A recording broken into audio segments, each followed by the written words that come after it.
The great theologian Augustine of Hippo once wrote, "Thou hast made us for thyself, O Lord, and our heart is restless until it finds its rest in thee." This ancient prayer pierces through the noise of centuries and asks us a question we've become experts at ignoring. Have you ever stopped, truly stopped, amidst the chaos of your life to consider the most fundamental question of your existence? Why are you here? I'm not talking about the reason you clicked on this video, or the biological processes that led to your birth. I'm asking about the profound, eternal, and unwavering purpose that was woven into your soul before you ever drew your first breath. Why did God, the architect of galaxies and the author of time, decide to create you? Before your parents ever whispered your name, before society tried to fit you into a box, and long before the adversary of your soul attempted to brand you with failure and shame, a declaration was made over your life in the halls of heaven. And that declaration was not a suggestion, it was a divine assignment. It was a mission, a calling so specific and powerful it was etched into the very fabric of reality. You are not a cosmic accident. You are not a product of mere chance and circumstance. Your existence is not a pointless journey of paying bills, wrestling with your own brokenness, scrolling through digital highlight reels, and desperately hoping you'll scrape by into eternity. You were intentionally and intricately formed by the hands of a holy God for a destiny far grander than you can imagine. Yet, a silent tragedy unfolds every single day. The vast majority of people will go to their graves having never truly lived. They exhaust their years consumed by the wrong questions. They ask, "How can I be loved?" instead of, "How can I love like my Creator?" They ask, "What career will make me successful?" instead of, "What calling will bring God glory?" They chase fleeting shadows of happiness, wealth, and approval, all while the very substance of their soul, their true purpose, lies dormant and undiscovered. You see, this is about more than just finding a vague sense of purpose. This is a quest for your true identity. It's about grasping the staggering truth that the God of all creation did not fashion you on a whim. There was no roll of the dice, no spin of a celestial wheel. He designed you with the same precision and intention He used to hang the stars in the cosmos, with purpose, with passion, and with a holy fire. The authentic reason for your creation is not some mystery you must invent or a goal you have to achieve. It is a truth you were born carrying within you. And today, we are going to unearth that truth, piece by glorious piece. Because when you finally understand why you were made, you will cease to live like a mistake and begin to live like the miracle you have always been. If you're ready to discover the life you were born for, stick with me.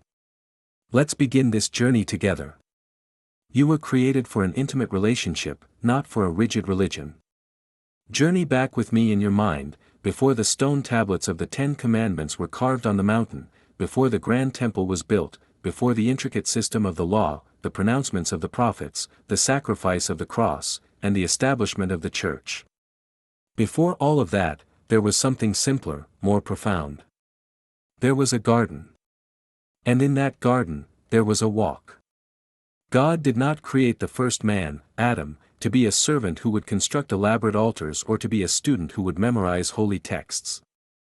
He created Adam for companionship, to walk with him in the cool of the evening breeze. It wasn't about performance. It wasn't about striving. It was simply about being with him. This is the foundational reason for your existence. It's not about perfect church attendance, flawless religious performance, or the endless, exhausting treadmill of trying to be good enough. It is about a real, raw, and deeply intimate relationship. Consider this for a moment.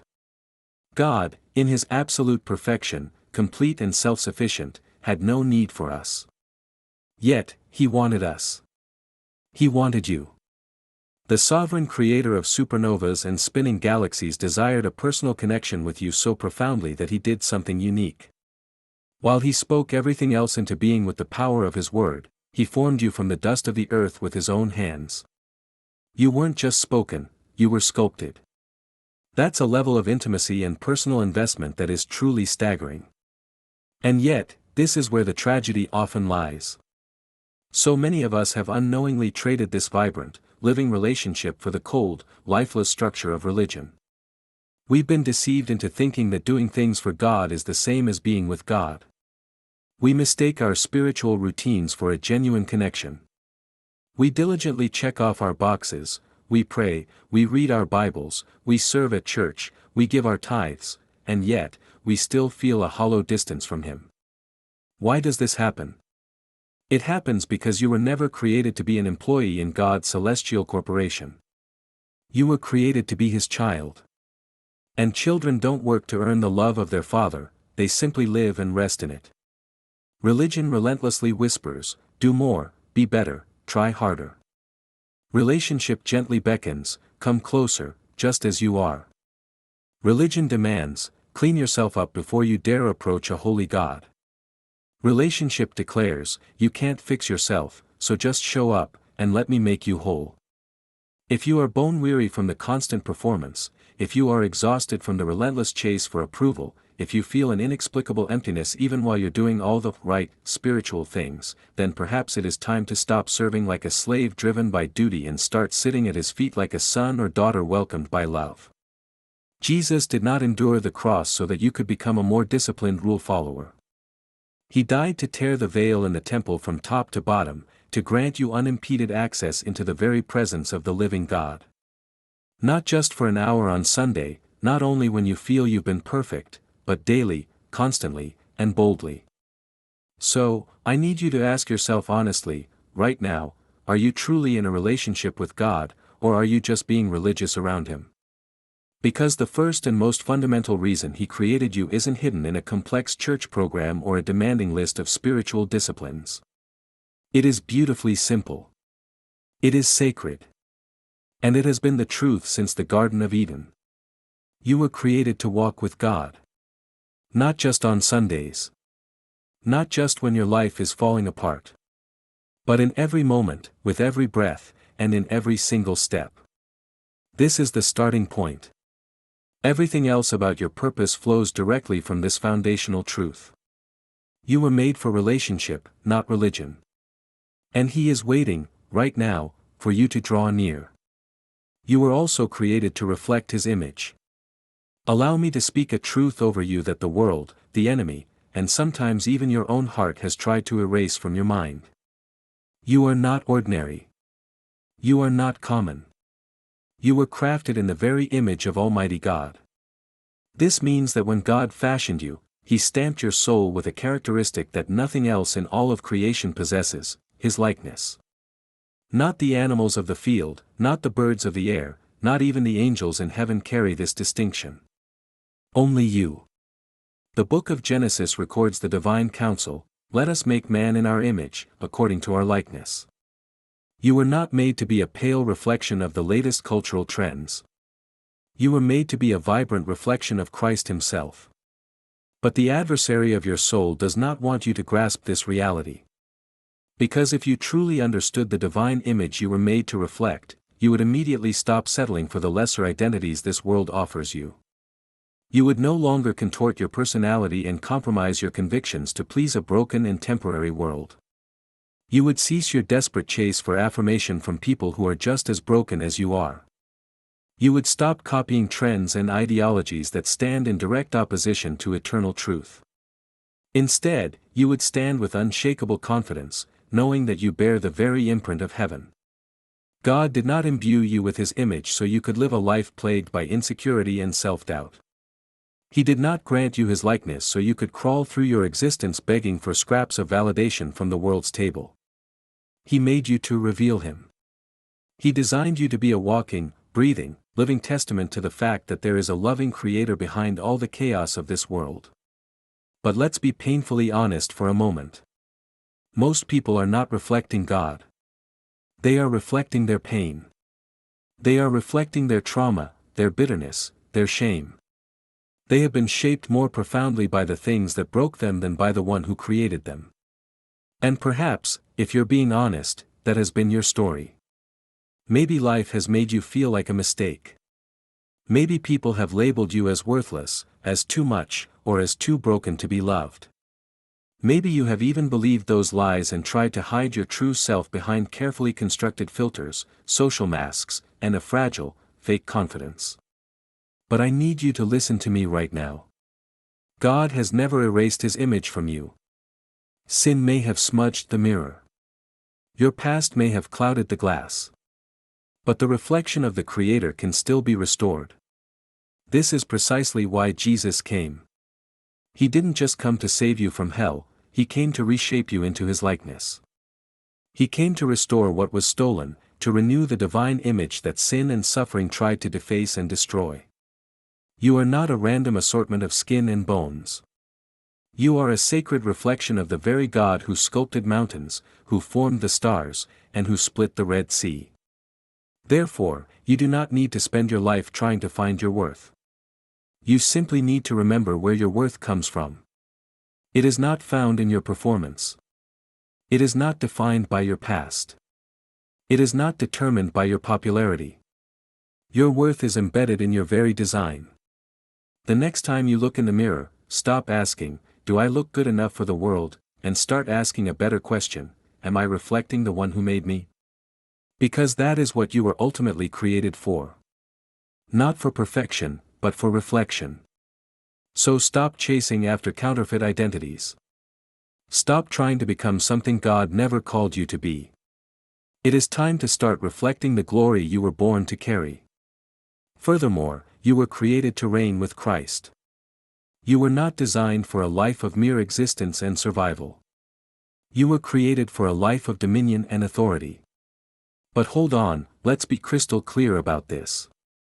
This is not about indulging in power trips, feeding your ego, or becoming arrogant. This is about entering into a divine partnership with heaven.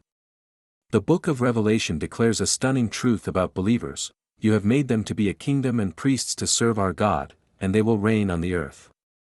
Did you catch the power of that statement? You are not called to just survive. You are not destined to only suffer.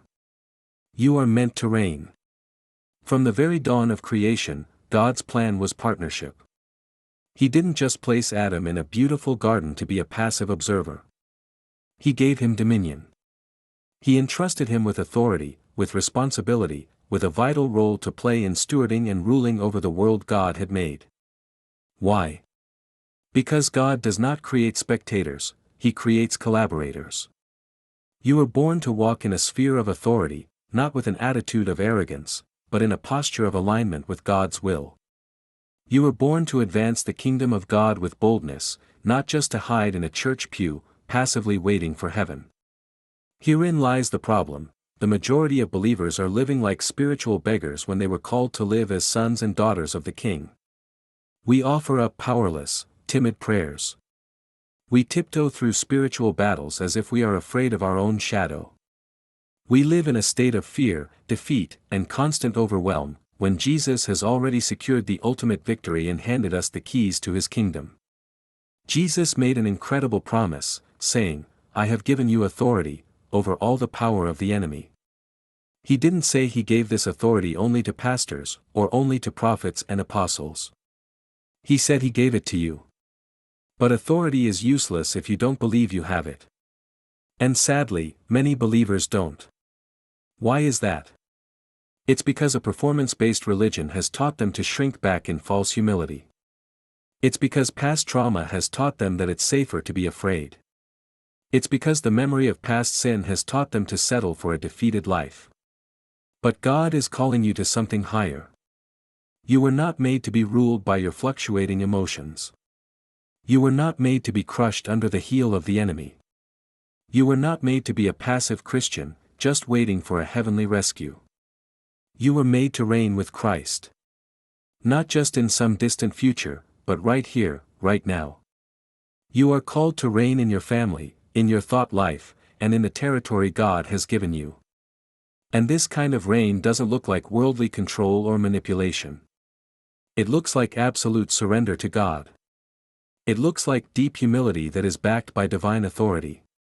It looks like walking in the power of the Spirit, not in the weakness of the flesh. So let me ask you, are you living your life like someone who has been given spiritual authority? Or are you still living like a slave, even though God has already shattered the chains that once bound you? You were created for dominion, to walk in holy boldness, to declare God's truth in a world full of lies, to tear down spiritual strongholds, and to shift atmospheres with your very presence. You were not made to hide. You were made to rule with Christ. Now is the time to rise up and take your rightful place. You were also designed to carry His presence. God never intended to be a distant visitor in your life. He created you to be His carrier, His vessel. Let that profound truth sink into your spirit for a moment.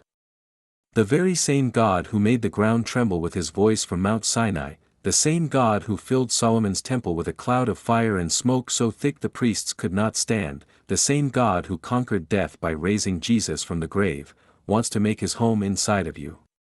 You were not created to chase after God from a distance, hoping to catch a fleeting glimpse of His power. You were designed from the beginning to be His dwelling place on earth. The Apostle Paul states it plainly, asking, "Do you not know that your body is a temple of the Holy Spirit, who is in you, whom you have received from God?" That is not a poetic metaphor. It is not a symbolic idea. It is a concrete spiritual reality. God doesn't just walk beside you, He dwells within you. You are the temple now. This truth forces us to ask a hard question: are you treating your life like a holy temple, or like a common trash can? We often talk about feeling far from God, but the truth is, He hasn't moved an inch. We are the ones who have filled the temple of our hearts with too much noise, too much unconfessed sin, too much self-centered ambition. The presence of God does not thrive in an environment of chaos and compromise. It dwells in a heart that is consecrated to Him. This doesn't mean you have to be perfect. It means you have to be surrendered. It's not about being flawless, it's about being available. To carry His presence means living with the constant awareness that He is in the room, because the room is you. This awareness changes everything. It means your decisions carry eternal weight. It means your habits matter. It means your pursuit of purity matters. It means your private worship matters. You weren't created to simply visit God on Sundays, you were made to host Him daily. This realization is a complete game changer. You no longer have to beg God to show up in your difficult situations, He is already there, within you. You don't have to ask for His presence like it's a package that might get lost in the mail. You simply need to clear out the clutter that is muffling His voice and obscuring His glory in your life. And when you begin to live as a conscious carrier of God's presence, you start to walk differently. Fear doesn't have the same grip on you. Temptation doesn't have the same appeal. The devil's attacks don't land with the same force. Why? Because you are no longer walking in your own limited strength. You are walking with the unquenchable fire of heaven burning inside of you. So, stop living as if God is a million miles away. He's not just with you, He is in you. You were created to carry Him. Not just as an idea in your mind, not just as a confession on your lips, but as a living reality in your body, in your spirit, and in the fabric of your everyday life. You are not empty. You are not alone. You are not abandoned. You are a living sanctuary. So, clean the temple, guard the flame, and never, ever forget who you carry. You were also created to release His glory on the earth. Let me challenge your thinking for a moment. You were not created merely to escape this fallen world. You were created to invade it with the culture of heaven. Far too many Christians live with a survivalist mentality, believing their only goal is to hold on, stay clean, avoid messing up, and just survive until Jesus returns. They hide in a holy huddle, waiting for the celestial escape plan. But that is not your assignment. Jesus didn't teach us to pray, "Lord, rescue us from this world soon." He taught us to pray, "Your kingdom come, Your will be done, on earth as it is in heaven." This means you are not here to run from the darkness, you are here to be a light that eradicates it. God did not place His Spirit within you so that you could sit quietly in a corner and wait for the rapture. He placed His Spirit in you so that you could be an agent of transformation in the world around you. You are His official ambassador. You are His chosen representative. You are heaven's strategic plan for planet Earth. This means that wherever you go, the kingdom of God goes with you. That job you dislike. It's your divine assignment. That family that misunderstands you. That's your mission field. That neighborhood that is filled with compromise and despair. That is your battleground. You were not made to blend in with the wallpaper of the world. You were made to break through its walls. You don't just carry His presence, you are called to release His glory. You are called to speak life into dead and hopeless situations. You are called to declare truth in the face of twisted lies. You are called to bring God's peace into the midst of chaos. You are called to demonstrate His power where there is weakness and suffering. And don't ever believe the lie that you have to be a preacher or have a formal ministry title to do this. You can be a janitor or a CEO, a student or a single mom. Your title is irrelevant. It is your identity as a child of God that carries the glory. And let's be clear, God's glory isn't just a mystical cloud or a warm feeling during a worship service. Glory is the visible manifestation of God's character, His nature, His power, and His love. And that, my friend, is what you were made to display. The prophet Isaiah declared, "Arise, shine, for your light has come, and the glory of the Lord rises upon you." That promise isn't just for your neighbor or your pastor. It is for you. God created you to shine. Not for your own fame or recognition, but to reflect His goodness and greatness. So stop waiting for permission from people. Stop asking for a stage or a platform. You do not need a spotlight to release His glory. You just need a heart of obedience. Speak with holy boldness. Live a life that looks radically different from the world. Show love with a fierce and unrelenting passion. Pray dangerous prayers that challenge the status quo. The world doesn't need more shallow entertainment. It needs an awakened generation of believers who understand that they were created to bring heaven down to earth. You are not a mistake. You are not in the wrong place at the wrong time. You are a living, breathing answer to someone's desperate cry for help. So rise up. Release the glory that is within you. And never forget, you were created to release His glory on earth, not just someday, but now. You were also created to be loved, not just to be used. Let me say that again, because it's a truth many of us struggle to believe.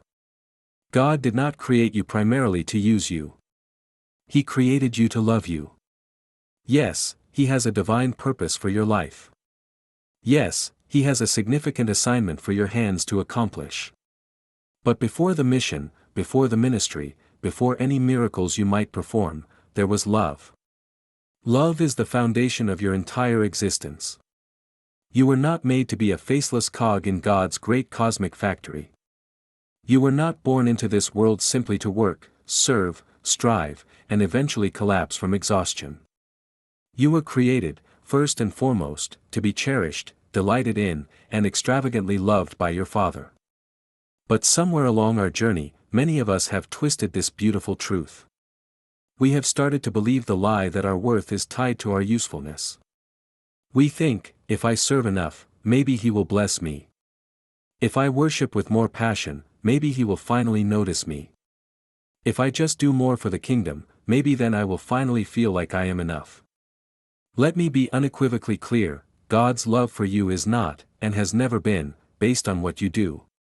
It is based entirely on who He is. The Bible tells us a simple but profound truth: God is love. It doesn't say that God has love, or that He does loving things. It says that love is His very essence. It is not what He does, it is who He is. And that unconditional, unchanging love is your origin story. Before you ever sang a single worship song, before you preached a sermon, before you helped one person in need, He loved you. And if you never did another useful thing for Him for the rest of your life, He would still love you with the same infinite and passionate love. Grasping this truth changes everything. It explains why so many of us are exhausted, burned out, and spiritually dry. It's not because we don't believe in God's power, it's because we don't truly believe in God's delight over us. We secretly suspect that God merely tolerates us. We live under a cloud of thinking that He is constantly disappointed in us. We view ourselves as mere tools in His hands, useful but not cherished. But you are not a tool, you are a treasure.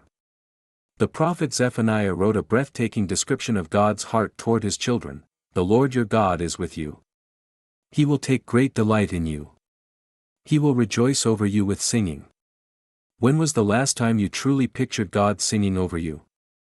Not shaking His head in disappointment, not making a list of your failures, but smiling, singing a song of pure joy, and rejoicing simply because you are His. That is the kind of love you were created for. Yes, He will use you to change the world. But first, He just wants you to sit with Him. Before Peter preached the sermon at Pentecost that saw thousands saved, Jesus restored him with love over a simple breakfast on the beach. Before Paul wrote the epistles that would shape the church for millennia, Jesus ambushed him on the road to Damascus with a blinding light of love. Before you can change others, you must let God change you. Let Him love you. Let Him heal the parts of your heart that you hide from everyone else. Let Him delight in you, not for what you can do for Him, but simply for who you are. You were not created to perform for His love. You were created to be pursued by it. And God isn't chasing what you can produce. He's chasing your heart. Let Him have it. You were also created to change eternity. You were not put on this earth just to get through your own life. You were created to leave an indelible mark on eternity itself. Let the weight of that statement settle into your soul. Your life, your choices, your words, they all echo far beyond the boundaries of time. You were born into a world engaged in a great spiritual war. It is a war of light against darkness, truth against lies, and heaven against hell. And your placement in this world was not random. You were strategically assigned. You were assigned to this specific time in history, to this particular generation, and for this part of the battle. This means that your choices matter infinitely more than you currently realize. Every single act of obedience, every word of truth you speak, every heartfelt prayer you offer, every sacrifice you make, every moment you surrender your will to His, it all creates ripples that flow into the ocean of eternity. You were created to be an agent who shifts the eternal destinies of other people. Think about that for a moment. The people all around you, your family members, your co-workers, your neighbors, some of them are walking a path that leads to eternal destruction. And God has intentionally placed you in their path. Not to judge them, not to condemn them, but to shine His light, to lovingly warn them, and to invite them into a relationship with their Creator. You do not need a microphone and a stage to change eternity. You just need courage. You just need a heart that is willing to say yes to God's prompting. Eternity is not changed by grand, spectacular gestures. It is changed by the quiet, consistent obedience of surrendered hearts. Noah didn't save the world with a brilliant sermon, he just faithfully built a boat when everyone thought he was crazy. Queen Esther didn't hold a powerful political title, she was just a woman who said, "If I perish," and stepped out in faith. The woman with the alabaster jar of perfume didn't write a theological treatise, she simply poured out her extravagant love on the feet of Jesus. And Jesus Himself declared that her story of surrender would be told forever. Eternity remembers surrender. Don't you dare believe the lie that your life is too small or insignificant to matter in the grand scheme of things. If you only knew what your simple yes to God could unlock in the spiritual realm, what your quiet obedience could give birth to, what your simple, childlike faith could unleash, you would stop underestimating the impact you are called to make. Heaven does not measure your influence by the number of your social media followers. It measures your influence by your faithfulness. So let me ask you a question that cuts to the heart: are you living for what is temporary, or are you living for what will last forever? You were created for so much more than just paying your bills, building a comfortable life, and dying quietly. You were created to disrupt the plans of hell, to plunder the kingdom of darkness, and to snatch souls from the fire. Your story is not just your story, it's a part of someone else's rescue mission. So, live with eternity constantly in your mind. Speak with a sense of urgency. Love with a holy boldness. Serve with uncontainable joy. Because one day, you will stand before God. And on that day, the only thing that will truly matter is what you did with your life that echoed into forever. You were created to change eternity. Don't waste that sacred opportunity. Finally, you were created to know Him deeply and to make Him known boldly. Let's cut through everything else and get to the absolute core of it all. You were created to know God. Not just to know about Him. Not just to intellectually assent to His existence. You were created to know Him personally, intimately, and profoundly. The ultimate purpose of your life is not a platform, a paycheck, or the applause of people. The purpose of your life is Him. The Apostle Paul, arguably one of the greatest followers of Christ who ever lived, declared his life's heartbeat, his driving obsession, his singular mission was this: I want to know Christ. And it should be yours, too. You were not created to live at a safe distance from God, watching Him work in other people's lives from the sidelines, and hoping that He remembers your name. You were created for communion, for daily closeness, to walk with Him, to learn the sound of His voice, to feel the rhythm of His heart, and to be utterly transformed by His glorious presence. But here is the hard reality: so many believers settle for a faith that is a mile wide and an inch deep. They treat God like a side dish in the meal of their life, instead of the main course He is meant to be. They run to Him in a crisis but forget Him in their comfort. They admire Him from a distance but don't truly know Him. Why? Because knowing God costs something. It costs you your pride. It costs you your schedule. It costs you your cherished sins. You cannot truly know Him while you are still clinging to the idols in your heart. You cannot know Him if you ignore His word. You cannot know Him if you insist on staying where you are comfortable. But when you decide to go deeper, when you give Him your whole, undivided heart, everything changes. Knowing God is not boring. It is the most dangerous, thrilling, and life-altering journey you will ever embark on. It doesn't just change where you will spend eternity, it radically changes your today. And this leads to the second part of your ultimate calling: to make Him known. This world is drowning in a sea of opinions, noise, and deceptive lies, and God has chosen you to be His messenger of truth. You were not saved just for your own benefit. You were saved to bring other people home. Your story of redemption is a weapon against the darkness. Your scars are a powerful testimony to His healing power. Your voice is not too small, it is the exact voice someone out there needs to hear. You don't need to be perfect to be a witness. You just need to be available. So, talk about Him. Share your faith. Speak the truth in love. Be bold in a world that desperately wants you to be silent. Because if you truly know Him, you won't be able to keep Him to yourself. You were created to know God deeply and to make Him known boldly. That is your greatest calling. That is the fundamental reason you are still breathing. Don't waste it. So now you know. You were not created by accident.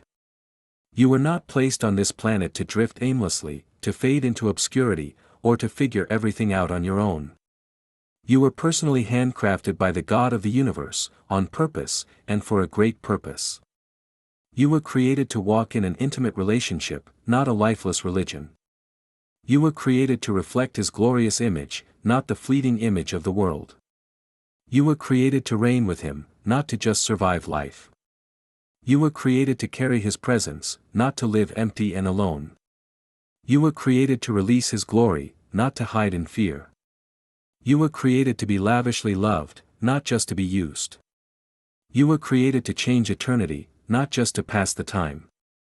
And you were created to know Him deeply and to make Him known boldly. This is your divine blueprint. This is your sacred identity. And it is not reserved for a spiritual elite, for the super holy, or for the famous.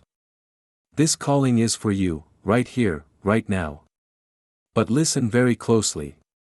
You do not step into this purpose by accident. You step into it by an act of surrender. God is not asking you to be perfect. He is simply asking you to be willing. Willing to say, God, I give you my life. Not just my Sundays, but every day. Use me, not for my own success, but for your eternal significance. Let my life matter, not just in this world, but for all of eternity. You don't have to have it all together. You don't have to be strong, famous, or fearless. You just have to say yes. That's it.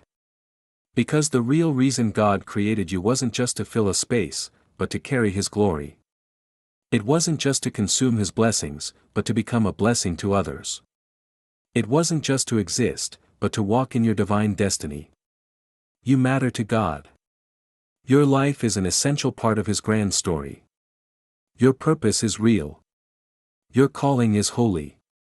And your time is now. Don't waste another second of your life wondering if it has meaning. It does. Don't spend another day living a small, timid life when God has called you to live for what is eternal. This is your moment to step into the truth that has been waiting for you since before time began. You were created by God and for God, and nothing else will ever satisfy the longing of your soul. So rise up, embrace your calling, and begin to walk in the incredible reason for which you were created. It's time to live the life you were made for.